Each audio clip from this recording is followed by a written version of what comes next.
அறிவிக்கப்பட்டதை, அதாவது இறை செய்தியை வலுவாக பற்றி பிடித்துக்கொள். இன்னக அலா சிராத்தி முஸ்தகீம், நீ நேரிய பாதையில் இருக்கிறாய் என்று அல்லாஹ் சொல்கிறான். நாம் அன்றாடம் 5 வேளை தொழுகையின் போது, இதர தொழுகைகளின் போது இஹ்தின சிராத்தல் முஸ்தகீம், நேரிய பாதையை எங்களுக்கு நீ காட்டுவாயாக. சிராத்தல்லதீன அன்அம்த அலைஹிம், அந்த பாதை நீ எவர்களுக்கு அருள் புரிந்தாயோ அந்த பாதை. கைரில் மக்தூபி அலைஹிம் வலல்லாலீன், எவர்கள் உனது கோபத்திற்கு உள்ளாக்கப்பட்டார்களோ அவர்களுடைய பாதை அல்ல, வழி தவறி போய்விட்டார்களே அவர்களுடைய பாதை அல்ல. அப்படிப்பட்ட நேரிய பாதையை எனக்கு நீ காட்டு என்று கேட்கின்றோம். அந்த பாதையை நாம் கேட்பதோடு மட்டுமல்லாமல் அந்த பாதையில் நடக்க வேண்டும் என்று சொன்னால் வஹியினுடைய அடிப்படையில் தான் நாம் நடக்க வேண்டும். அதனால்தான் அல்லாஹு தஆலா அழுத்தம் திருத்தமாக ஃபஸ்தம்சிக் பில்லதி ஊஹிய இலை, உனக்கு அறிவிக்கப்பட்டதை நீ வலுவாக இறை செய்தி என்பது அல்லாஹ்விடத்திலிருந்து வந்த குர்ஆன், நபி ஸல்லல்லாஹு அலைஹி வஸல்லம் அவர்களுக்கு அருளப்பட்ட வஹி. அல்லாஹ்வுடைய தூதர் என்று வருகின்ற பொழுது அவர்கள் நேரடியாக இறைவனிடத்தில் வந்த அந்த செய்தியை குர்ஆன் வசனமாக நமக்கு சமர்ப்பித்து விட்டார்கள். இன்னொன்று ஹதீஸ். அந்த ஹதீஸ் என்று சொன்னால் அவர்களும் சொல்லியிருப்பார்கள். அவர்கள் மற்றவர்கள் செய்ததை பார்த்து அங்கீகரித்திருப்பார்கள். இதுவெல்லாம் சேர்ந்து தான் வஹியாக அமைகின்றது, நபி ஸல்லல்லாஹு அலைஹி வஸல்லம் அவர்களுடைய செயல்.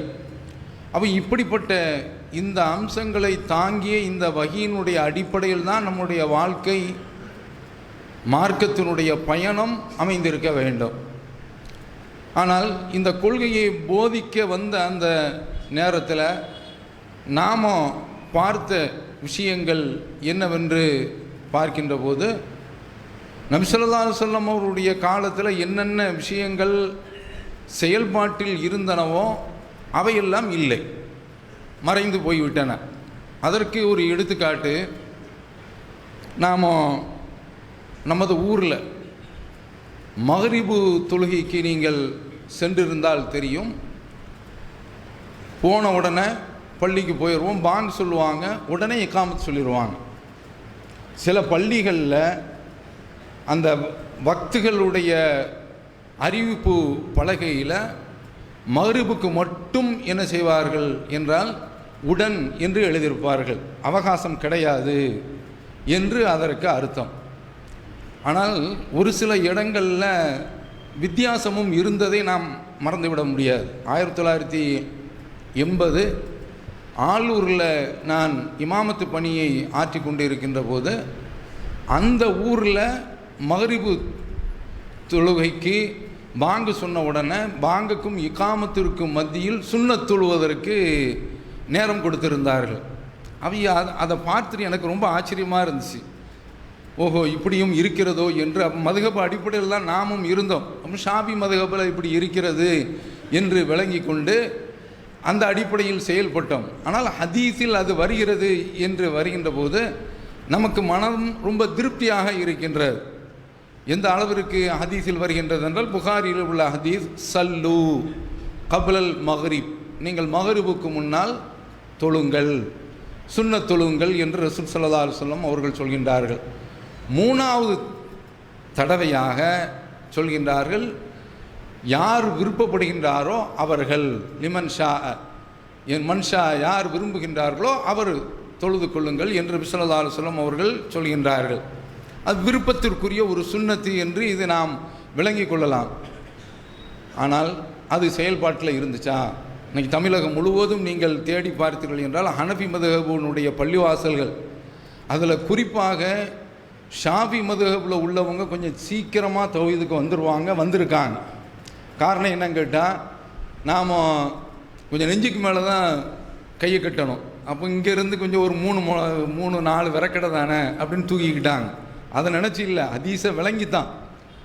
அதை போல் நம்ம அத்தையாத்தில் ஹனஃபி மதுஹபினுடைய அடிப்படையில் பார்த்தீர்கள் என்று சொன்னால் அஷ்ஹது அல்லா இலாஹ அப்படின்னு சொல்லும்போது கையை உயர்த்தணும், இல்லல்லான்னு போடும்போது கீழே போட்டாரணும்.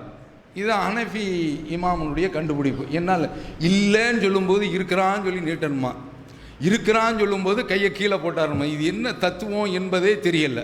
ஆனால் ஹதீஸில் நபி ஸல்லல்லாஹு அலைஹி வஸல்லம் அவர்கள் இஷாரா செய்தார்கள் என்று வருகின்றது. அப்போ அதனால் நீட்டுறதுன்னு இருக்குது. அதில் ஷாஃபி மதுஹபில் உள்ளவங்களுக்கு கொஞ்சம் ஆட்டுறதுன்னு சொன்னால் கொஞ்சம் கூட்டுறதுன்னு விளங்கிட்டு என்ன செய்யிட்டாங்க, ஹதீஸ் அடிப்படையில் செயல்பட ஆரம்பிச்சிட்டாங்க. இதுக்கு தான் எவ்வளோ பிரச்சனையை சந்திச்சிருக்கிறோம். அப்போ என்ன என்று பார்த்தோம் என்று சொன்னால் ஷாஃபி மதுஹபில் உள்ளவங்க அந்த ஹதீஸின் பக்கம் சீக்கிரமாக வந்து விடுவார்கள். ஆனால் ஹனஃபி மதுஹபில் பார்த்தோம் என்று சொன்னால் பெரிய பிரச்சனை. அவர்களிடத்தில் இந்த மாதிரியான சுன்னத்துகள் எல்லாம் நீங்கள் பார்க்கவே முடியாது. ஹனஃபி மதுஹபுக்கும் ஷாஃபி மதுஹபுக்கும் எத்தனையோ பிரச்சனைகள் நடந்திருக்கின்றன. அதில் ஒன்று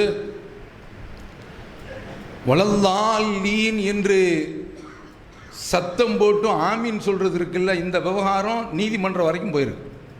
பார்த்துக்கங்க, இந்த விவகாரம் நீதிமன்றம் வரைக்கும் சென்று இருக்கின்றது என்று சொன்னால் ஹனஃபி மதுஹபில் அப்படி சத்தம்லாம் போட்டு சொல்லக்கூடாது, அவங்கள்ட்ட அப்படி தான் இருக்கின்றது. அதில் இன்னொரு விஷயம் என்னவென்று சொன்னால் ரசூல் ஸல்லல்லாஹு அலைஹி வஸல்லம் அவர்கள் தெளிவாக சொல்லிட்டாங்க, லா ஸலாத்த லிமல்லம் யக்ரா பிஃபாத்திஹத்தில் கிதாப், சூரத்துல் ஃபாத்திஹா எவர் இந்த தொழுகையிலே ஓதவில்லையோ அவருடைய தொழுகை இல்லை, அது கூடாது என்று ஸல்லல்லாஹு அலைஹி வஸல்லம் அவர்கள் சொல்லிட்டாங்க. ஆனால் ஹனஃபி மதுஹபில் இமாமுக்கு பின்னால் நின்றோம் என்று சொன்னால் சத்தம் போட்டு ஓதக்கூடிய தொழுகையில் இப்போது நாம் என்ன செய்கிறோம் என்று சொன்னால் நாம் ஓத மாட்டோம். இமாம் ஓதும்போது நாம் ஓத மாட்டோம். மக்ரிப் தொழுகையில் இமாம் ஓதுகின்றார் என்று சொன்னால் நாம் ஓதுவது கிடையாது.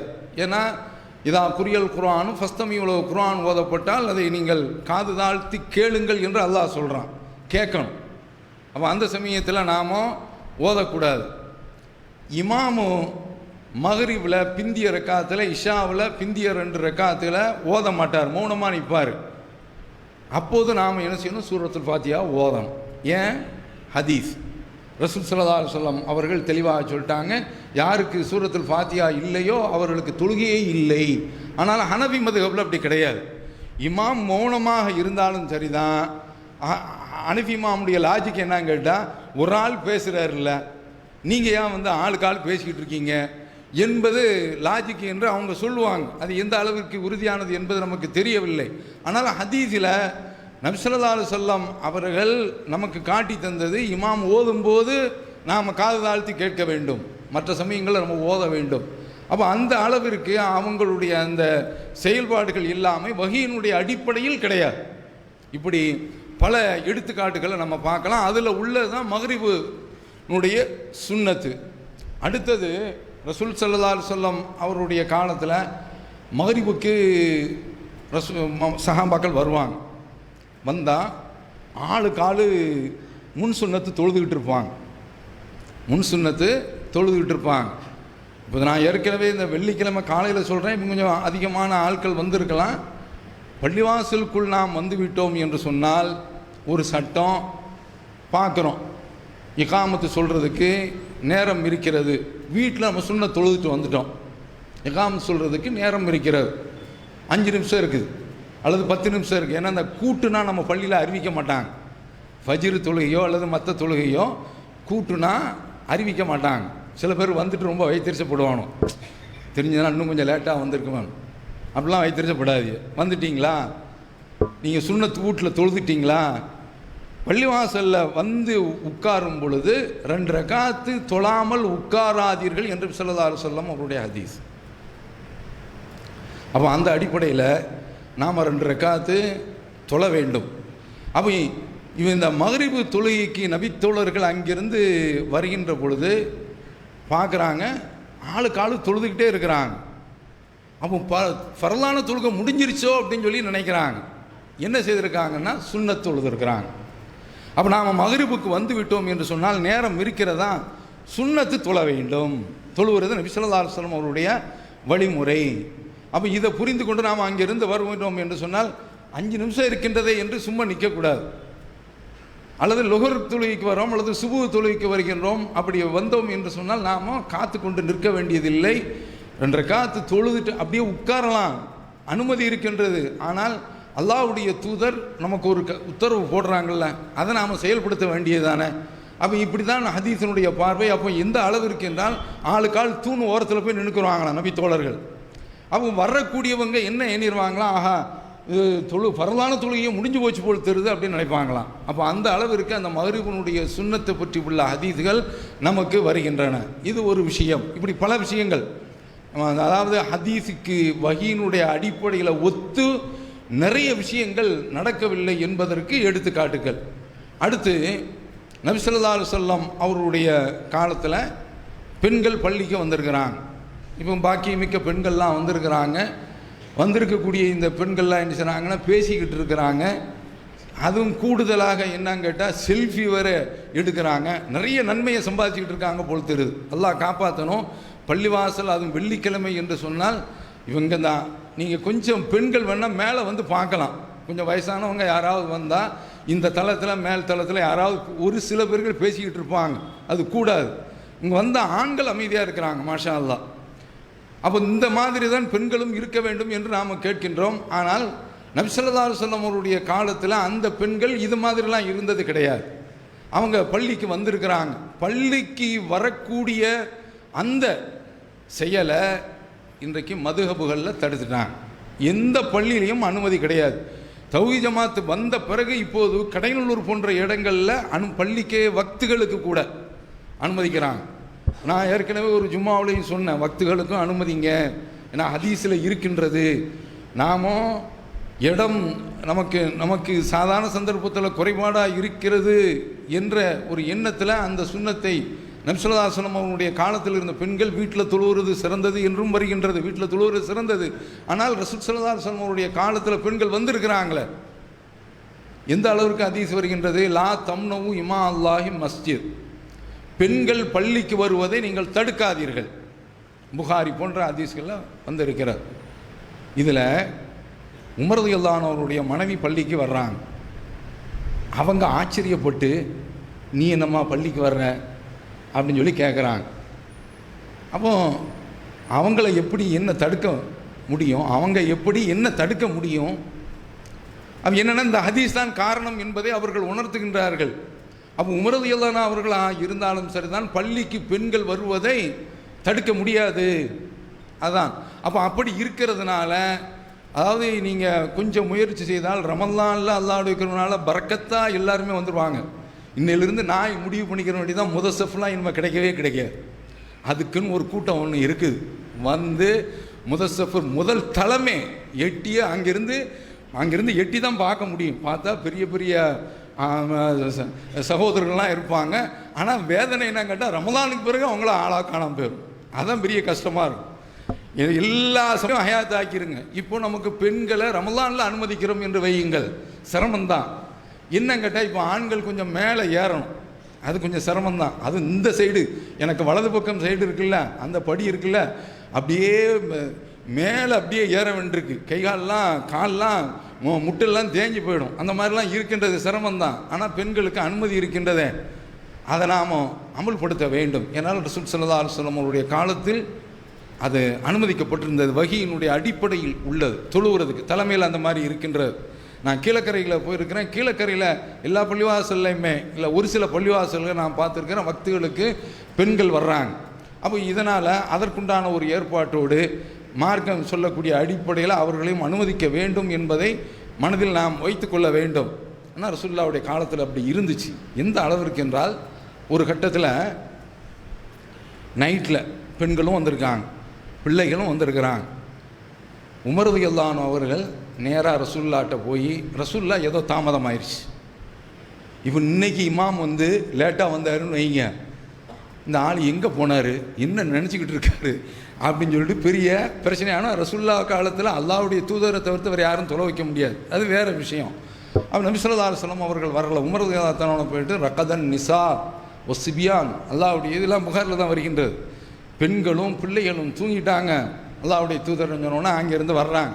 வந்தால் அவங்களுடைய தலையில் தண்ணீர் சொட்டி கொண்டு இருக்கின்றது. இப்படி பல அறிவிப்புகள் எல்லாம் வருகின்றன.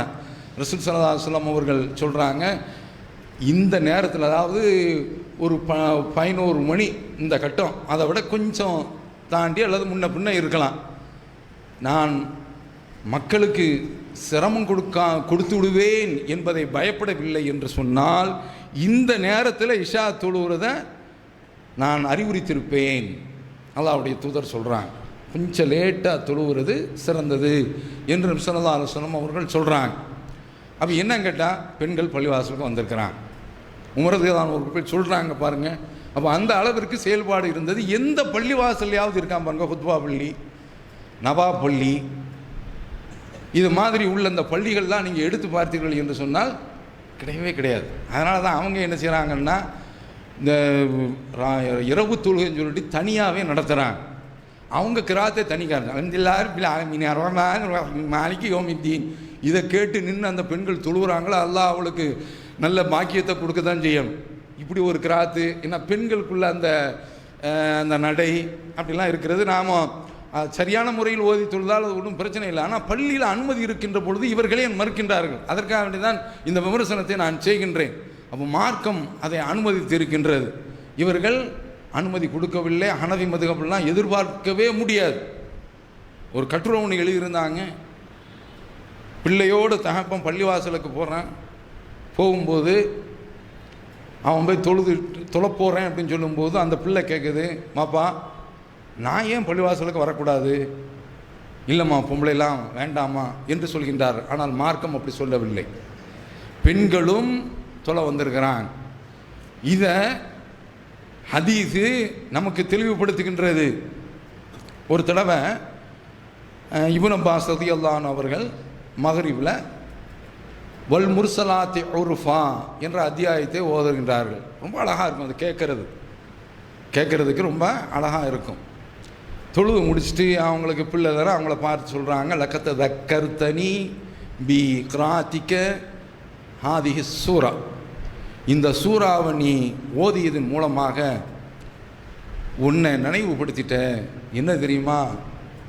இதுதான் இன்னஹா லஆஹிரு சூரத்தின் சமீஅத்து மின் ரசூல் ஸல்லல்லாஹு அலைஹி வஸல்லம் கராஹா ஃபில் மக்ரிப். இதுதான் ரசூல் ஸல்லல்லாஹு அலைஹி வஸல்லம் அவருடைய வாழ்நாளில் அவர்கள் ஓத கேட்டு கடைசி அத்தியாயம் அதுதான். அதற்கு பின்னால் அவர்கள் அவங்க மக்ரிபில் இந்த சூறாவை ஓதுனாங்க. அதுக்கடுத்து அல்லாஹ்வுடைய தூதர் தொழுகைக்கே வரல. அதை நினைவுபடுத்திட்டியப்பா என்று பாராட்டுகின்றார்கள் என்ற இந்த செய்தியை நாம் புகாரியில் பார்க்க முடிகின்றது. என்ன இமாம்கள் தொலை வைக்கிறவங்க ஓதக்கூடிய அந்த பள்ளியில் அவங்க ஓதக்கூடிய அந்த இமாமுடைய அந்த கிராத்தை அவங்க கேட்டிருக்காங்க, பள்ளிக்கு வந்திருக்காங்க என்பதை நம்ம பார்க்க முடிகிறதா இல்லையா? இப்படி பல செய்திகள். அடுத்து நம்ம பார்க்கின்றோம், நபி ஸல்லல்லாஹு அலைஹி வஸல்லம் அவர்கள் சொல்கிறாங்க, இன்னி அக்கூமு ஃபிஸ்ஸலா, இதெல்லாம் புகாரில் வருகின்றது, தொழுகையில் நிற்கின்றேன், உரீது அன் தவ்வில ஃபீஹா, அந்த தொழுகையில் கொஞ்சம் நீட்டி தொழ வேண்டும் என்று நினைக்கின்றேன். அதனால் இப்போ நம்ம பிள்ளைகள் என்ன செய்கிறாங்கன்னா, சில பேர் மக்ரிபு தொழுகைக்கு வந்தால் மக்ரிபு நேரம் இருக்கின்றதை அது கொஞ்சம் சுருக்கமாக தான் ஓதணும், சரி மக்கள் ரசிக்கிறாங்க அப்படிங்கிறதுல அது போய்கிட்டு இருக்கிறது. சமயத்தில் நம்ம நின்னா சில பேர் என்ன ட்ரெயினுக்கு போகணுன்னு நின்னா அவன் பாட்டு பக்கராவை எடுத்தாரான். நெல்லை எக்ஸ்பிரஸும் போயும் அதுக்கடுத்து என்னென்ன வண்டி இருக்கோ அத்தனையும் விட்டு ஆகணும். அப்போ அதை கொஞ்சம் கவனிச்சுக்கிறணும் அப்படிங்கிறதுக்காக இதை சொல்லுகின்றேன். அப்போ என்னன்னு கேட்டால், அப்போ இந்த சூறாக்கள், அதாவது நபி ஸல்லல்லாஹு அலைஹி வஸல்லம் அவர்கள் நமக்கு இந்த காட்டித்தந்த இந்த வழிமுறையில் இதை சொல்ல வந்தால் எனக்கு கொஞ்சம் விடுபட்டுருச்சு. சரி, அல்லாஹ்வுடைய தூதர் நமக்கு காட்டி தந்த அந்த சூறாக்களில் பல சூறாக்கள், அதில் இந்த இந்த வல்முர்சலாத்தி உர்ஃபா என்ற அத்தியாயத்தை அவர்கள் ஓதியிருக்கின்றார்கள். பெண்கள் அதாவது அதை கேட்டிருக்கிறாங்க. இதில் அந்த சொல்ல வந்தது என்னவென்னா, நபி ஸல்லல்லாஹு அலைஹி வஸல்லம் அவர்கள் சொல்கிறாங்க, நான் தொழுகையில் நிற்கின்றேன், நீட்ட வேண்டும் என்று நினைக்கின்றேன், ஃபர்லான தொழுகையை நீட்ட வேண்டும் என்று நினைக்கின்றேன். ஆனால் ஃபாஸ்மவு புகாசபி, பிள்ளை அழுவுற சத்தம் கேட்கின்றது. என்ன சொல்கிறது தெரியுமா? ஹதீஸ் பிள்ளையோடு வந்திருக்கிறாங்க. இப்போ அதனால தான் நம்ம பள்ளியில் இந்த சின்ன பிள்ளைகள்லாம் வர்றாங்க. வரும்பொழுதெல்லாம் அந்த மொபைல்லாம் வச்சுக்கிட்டு துருவோம், டப்பு டப்புன்னு தாவுறான், டப்பு டப்புன்னு அடிக்குது. அதெல்லாம் இருக்கத்தான் செய்யும், ஒன்றும் செய்ய முடியாது. அவர் ரசூலுல்லாஹ் சொல்கிறாங்க, ஃபாஸ்மவு புகா சபி, பிள்ளை அழுவுற சத்தத்தை நான் கேட்கின்றேன். ஃபாத்த ஜவ்வஸ், தொழுகையை சுருக்கி கொள்கின்றேன். சொல்லிவிட்டு அடுத்து ரசூல் ஸல்லல்லாஹு அலைஹி வஸல்லம் அவர்கள் சொல்லக்கூடிய காரணம் ரொம்ப அழகான காரணம்.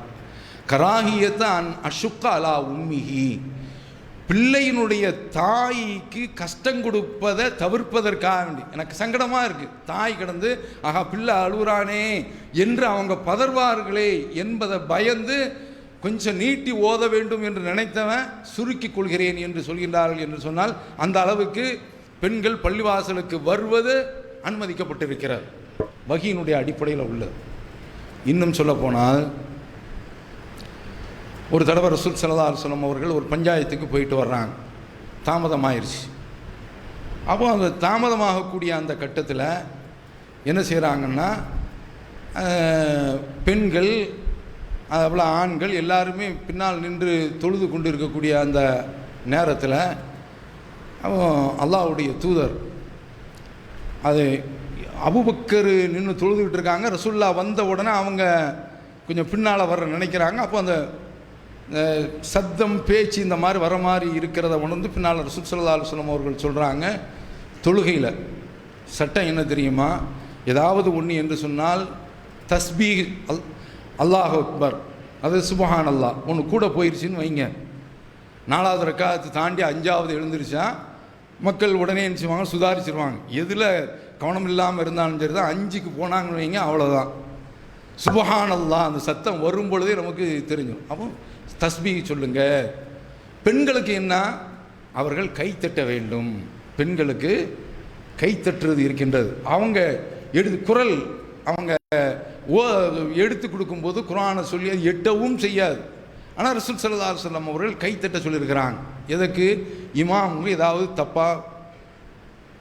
தப்பு ஏற்பட்டது என்று சொன்னால் கைத்தட்ட சொல்லியிருக்கிறார்கள் என்று சொன்னால், அப்போ ஜமாத்தில் பெண்கள் வந்து கலந்து கொள்றதில் அவ்வளோ விஷயங்கள் அடங்கியிருக்கின்றது. இதெல்லாம் வஹீல உள்ளது. அடுத்து நம்ம பார்க்கின்றோம், எந்த அளவிற்கு ரசூலுல்லாஹி ஸல்லல்லாஹு அலைஹி வஸல்லம் அவருடைய காலத்தில் இந்த பெண்களுடைய தொடர்பு இருந்தது என்று சொன்னால், ஒரு நபித்தோழர் அவங்களுடைய கிராமத்தில் போகிறாங்க, மார்க்கத்தெல்லாம் தெரிஞ்சு விட்டு போகின்ற பொழுது அந்த ஊரில் விசாரித்து பார்க்குறாங்க. ஒரே ஒரு பையன்தான் குர்ஆன் ஹதீஸை குர்ஆனை நல்லா மனப்பாடம் பண்ணியிருக்கிறாங்க. அதுவும் எப்படி? அந்த போகக்கூடிய அந்த மக்கள் அவங்க ஊரில் தண்ணீர் எடுக்கிறதுக்கு வசதி இருக்கின்றது. அப்போ அந்த தண்ணீர் எடுத்துக்கொண்டு போகும்பொழுது தான் இன்றைக்கு என்ன சொல்லியிருக்காங்க, முகமது என்ன சொல்கிறாரு அப்படின்னு சொல்லி கேட்கும்போது அந்தந்த வசனத்தை அவங்க சொல்லிட்டு போயிடுவாங்க. அரபியர்களுக்கு நல்ல மனப்பாடம். அப்போ அந்த மாதிரி அவங்க இந்த வசனங்கள்லாம் சொல்லும்போது அப்படியே கேட்டு கேட்டு மனமே. இவர் சின்ன பையன், அவங்க 7 வயசு 8 வயசு இந்த மாதிரி தான் இருக்கும்.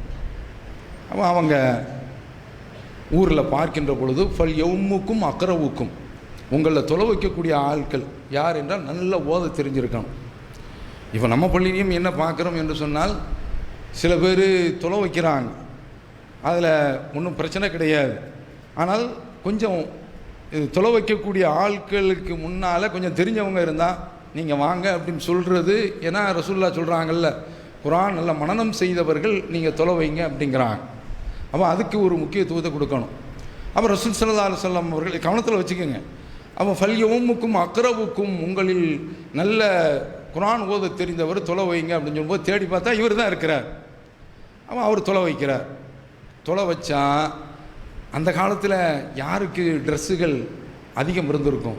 அவருடைய பித்தட்டு தெரிகின்றார். உடனே பெண்கள் இருந்து புகார் செய்கிறாங்க, வாரு அண்ணா இஸ்தகாரிக்கும், உங்களுடைய இமாமுடைய அந்த பித்தட்டு பகுதியை நீங்கள் மறையுங்கள், அவருக்கு சரியான போதிய ட்ரெஸ்ஸு இல்லை அப்படிங்கிறாங்க. இந்த ஒரு சில விஷயங்கள் எனக்கு மறந்து போவதானால் இதை சொல்லறேன்னா விட்டும் போகின்றது. சில பேர் தொழுவுறாங்க, தொழுவும் பொழுது என்ன செய்யுதுன்னா பின்னால் வந்து பேண்டு ரொம்ப இறங்கி போய் சில பேருக்காவது ஜட்டி தெரியுது, சில பேருக்கு அதுவும் கீழே இறங்கி போகுது. அதை கவனத்தில் வச்சுக்கோங்க. புரியுதா?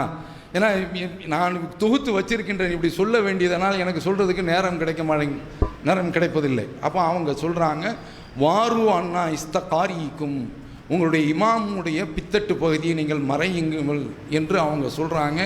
உடனே அவங்க என்ன செய்கிறாங்கன்னா ட்ரெஸ்ஸை வாங்கி கொடுக்குறாங்க, தச்சு கொடுக்குறாங்க. அவர் சொல்கிறாரு, அன்றைக்கு அடைஞ்ச சந்தோஷம் மாதிரி எனக்கு வாழ்நாளில் சந்தோஷமே இல்லை என்று சொல்லக்கூடிய செய்தியை பார்க்கிறோம். என்ன சொல்லுது இந்த ஹதீஸு? பெண்கள் அந்த அளவிற்கு கிராமத்தில் இருந்து பட்டி தொட்டியில் இருந்து பட்டணம் வரைக்கும் அவர்கள் பள்ளிக்கு வந்திருக்கின்றார்கள் என்பதை காட்டுகின்றதா இல்லையா? அப்போ இதை நான் சொல்கிறதுக்கு காரணம், இதுவெல்லாம் ஏன் நீ தமிழ்நாட்டில் நீ எங்கே தேடி போய் பார்த்தாலும் பள்ளிவாசல்கள் பெண்களுக்கு கிடையாது, வச்சுட்டான். அப்போ அதனால தான் இன்றைக்கு அவர்கள் தர்காவில் போய் நிற்கக்கூடிய ஒரு கொடுமையை நம்ம பார்க்க முடிகின்ற. இந்த பக்கம் வந்தால் இங்கே உள்ள இந்த சொற்பொழிவு, இந்த மார்க்க விஷயங்கள் அவங்க கேட்கின்ற பொழுது அவர்களுடைய நிலை மாறும். அதுக்கு தான் வாய்ப்பே இல்லையே. அப்போ இது ஒரு விஷயம். இதை மட்டும்தான் நாம் இப்படி பெண்கள் விஷயத்தில், பெண்கள் பள்ளிக்கு வரக்கூடிய அந்த விஷயம் அதில் கிடையாது. அடுத்து நம்ம பார்க்கின்றோம், வகையினுடைய அடிப்படையில் நம்ம ஊரில் பெருநாள் திடல் தொழுகை என்று நடந்திருக்கிறத பார்த்துருக்கீங்களா? தௌஹீத் ஜமாத்தில் முதல்ல அதை அமல்படுத்தணும். ரசூல் ஸல்லல்லாஹு அலைஹி வஸல்லம் அவர்களுடைய ஹரம், மஸ்ஜிதுல் ஹராம், அங்கே தொழுதா 1,00,000 நன்மை, மஸ்ஜிது நபவியில் 1000 நன்மை. இதெல்லாம் விட்டுட்டு ரசூல் ஸல்லல்லாஹு அலைஹி வஸல்லம் அவர்கள் என்ன செய்கிறாங்கன்னா திடல் தொழுகைக்கு ஏற்பாடு பண்ணுறாங்க. அப்போ நாம் முதல்ல 94 என்று நினைக்கின்றேன், நான் அச்சி எடுத்துள்ள ஆரம்பிக்கிறோம். சின்ன இடம்தான், ஆனால் அன்றைக்கு அது பெரிய கூட்டம். அப்படியே நாமளும் தேடி தேடி தேடி தேடி போய் இப்போ இந்த கார்பரேஷன் திடலில் வந்தோம். இப்போ அதுலேயும் கட்டடம் கட்ட ஆரம்பிச்சிட்டாங்க. துவா செய்யுங்க, அல்லாஹ் நினைத்தால் நமக்கு ஒரு மகத்தான பெரிய வசதியான இடத்தை கொடுப்பதற்கு போதுமானவன், அதை கொடுத்துக்கிட்டு இருக்கிறான். நீங்களும் துவா செய்யுங்கள். இப்போ இந்த பெண்கள் திடலுக்கு வர்றாங்கல்ல, பெருநாளுக்குள்ள மகிழ்ச்சியே அதுதானங்க. நம்ம வச்சோம்ல எவ்வளவு கூட்டம் பெண்கள் வர்றாங்க எல்லா இடத்துலையும். இவன் இன்றைக்கு அதாவது அந்த களிமாக்குளம் என்று அந்த பக்கம் தான் இந்த ஹாஜரா கல்லூரின்னு இருக்கலாம், அந்த பக்கம் வச்சோம். அங்கேயும் மக்கள் ஓடி வந்தாங்க. அப்போ இப்போ நமக்கு அக்ஸா, அதை போல் சலாம்பள்ளி, அதுபோல் மஸ்ஜித் ரஹ்மானு, திபியானு என்று இப்போ பல இடங்களில் இன்றைக்கு பெருநாள் தொழுகை திடலில் தான் நடந்து கொண்டிருக்கின்றது. இது ரசூலுல்லாஹ் சொன்னது, அதை செயல்படுத்தியிருக்காங்களா? இதில் ரொம்ப கொடுமை என்னென்னா, வாவர் பள்ளியில் அவங்க பெருநாள் தொழுகையை அனுமதிக்கிறானுவ, ஆனால் பெண்கள் பள்ளிக்கு வரணும் அப்படின்னு சொல்கிறாங்க பாருங்கள். அது எவ்வளோ பெரிய கொடுமை. பெண்கள் சில சந்தர்ப்பங்களில் அசுத்தமாக இருப்பாங்க, உடல் ரீதியான அசுத்தம், அவங்களுக்குன்னு உள்ள மாத காலங்கள்.